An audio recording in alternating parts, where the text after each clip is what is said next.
الصبح بدا ہمسائیگی پڑوسی کے آداب۔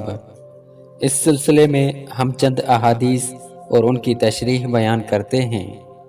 خدا کی قسم وہ مومن نہیں، خدا کی قسم وہ مومن نہیں، خدا کی قسم وہ مومن نہیں، یہ 3 بار ارشاد فرمایا۔ عرض کی گئی کون یا رسول اللہ؟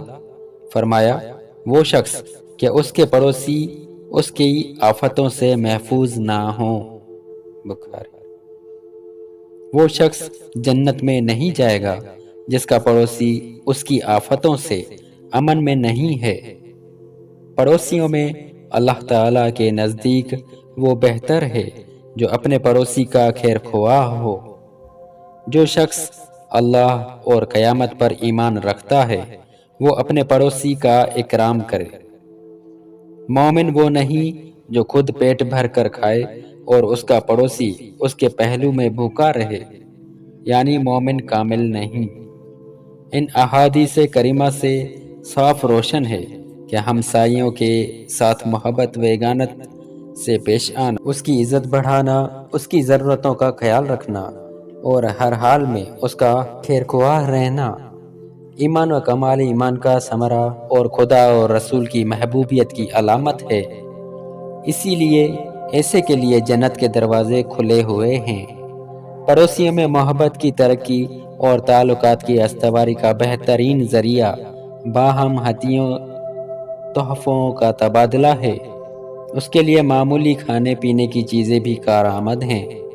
ان تحفوں کے بھیجنے یا قبول کرنے کا موقع عورتوں کو زیادہ پیش آتا ہے، اس لیے عورت کو خصوصاً یہ تعلیم دی گئی کہ کوئی پڑوسی عورت دوسری پڑوسی کے لیے کسی ہدیے کو حقیر نہ سمجھے، اگرچہ بکری کا کھر ہی کیوں نہ ہو۔ یہ نصیحت دونوں بیویوں کے لیے ہے، یعنی تو بھیجنے والی یہ خیال کرے کہ اتنی معمولی چیز کیا بھیجوں، اور نہ دوسری کو یہ خیال آئے کہ اتنا حقیر تحفہ کیوں قبول کروں۔ دونوں میں سے کوئی اس تحفے کو حقیر نہ جانے۔ ایک حدیث شریف میں ہے کہ ایک شخص نے عرض کیا یا رسول اللہ صلی اللہ علیہ وسلم، فلاں عورت کے متعلق ذکر کیا جاتا ہے کہ نماز، روزہ، صدقہ کثرت سے کرتی ہے، مگر یہ بات بھی ہے کہ وہ اپنے پڑوسیوں کو زبان سے تکلیف دیتی ہے۔ فرمایا وہ جہنم میں ہے۔ انہوں نے عرض کیا یا رسول اللہ صلی اللہ علیہ وسلم، فلاں عورت کے متعلق ذکر کیا جاتا ہے کہ اس کے نماز، روزہ و صدقہ میں کمی ہے، یعنی نفلی روزہ، نفل نمازیں اور صدقہ کم کرتی ہے، مگر اپنی زبان سے پڑوسیوں کو ایذا نہیں دیتی۔ فرمایا وہ جنت میں ہے۔ عورتیں اس حدیث کو غور سے پڑھ کر ہمیشہ کے لیے ذہن نشین کر لیں۔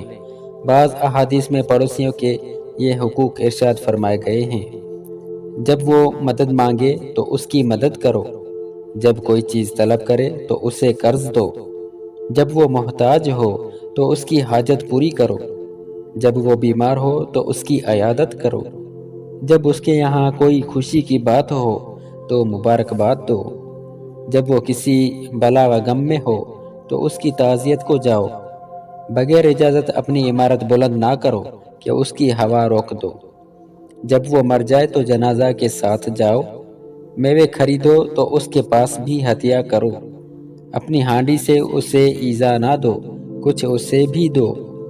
پھر حضور صلی اللہ علیہ وسلم نے فرمایا کہ پڑوسی 3 قسم کے ہیں، بعض کے 3 حق ہیں، بعض کے 2 اور بعض کا صرف 1۔ جو پڑوسی مسلمان ہو اور رشتہ دار بھی، اس کے 3 حق ہیں: حق ہمسائیگی، حق اسلام اور حق قرابت۔ کے رشتہ دار نہیں، اس کے 2 حق ہیں: حق ہمسائیگی اور حق اسلام، اور پڑوسی غیر مسلم کا صرف 1 حق ہے: حق ہمسائیگی۔ و لہٰذا علماء فرماتے ہیں کہ کافر پڑوسی کو بھی ناحق نہ ستایا جائے۔ مثلاً وہ ہندو ہے تو مسلمان کو یہ نہ چاہیے کہ گوشت کھا کر اس کی چھت پر یا اس کے گھر کے سامنے اسے ایذا پہنچانے کے لیے ڈالے۔ بھی ہمارے چینل کو سبسکرائب کریں اور روزانہ نئی اپڈیٹس کے لیے بیل آئیکن پر